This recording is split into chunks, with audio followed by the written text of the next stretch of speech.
ஆன்மீக அன்பர்கள் அனைவருக்கும் வணக்கம். நாம் அனைவரும் பங்குனி உத்திரம் விழாவை சிறப்பாக கொண்டாடுகிறோம். ஆனால் அந்த விழா எப்போது எப்படி தோன்றியது உங்களுக்கு தெரியுமா?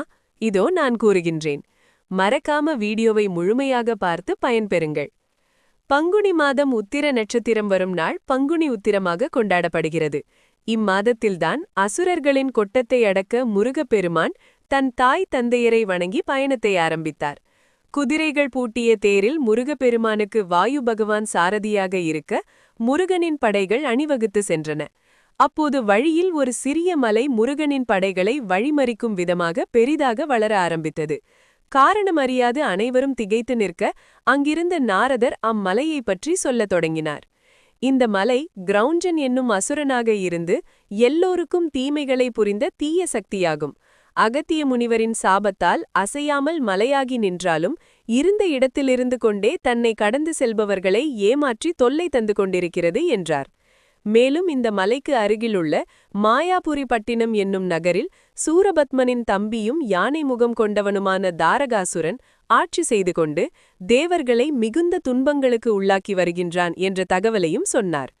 அதை கேட்ட முருகப்பெருமான் தன் தளபதி வீரபாகுவிடம் படையில் பாதியை அழைத்து கொண்டு போய் தாரகாசுரனை அழைத்துவிட்டு வரும்படி கட்டளையிட்டார்.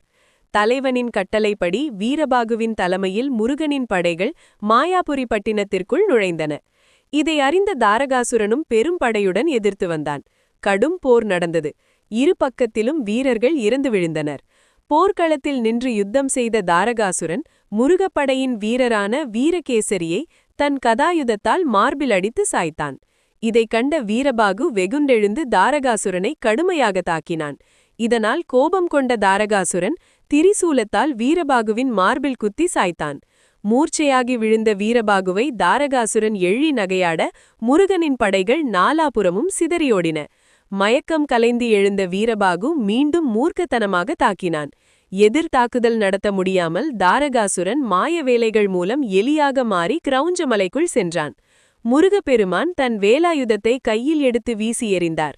துள்ளி வந்த வேல் மலையை பல கூறுகளாக்கி உடைத்தெறிந்து தாரகாசுரனை கொன்றது.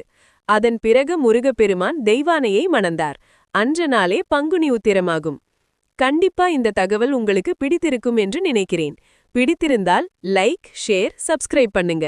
வாழ்க வளமுடன்.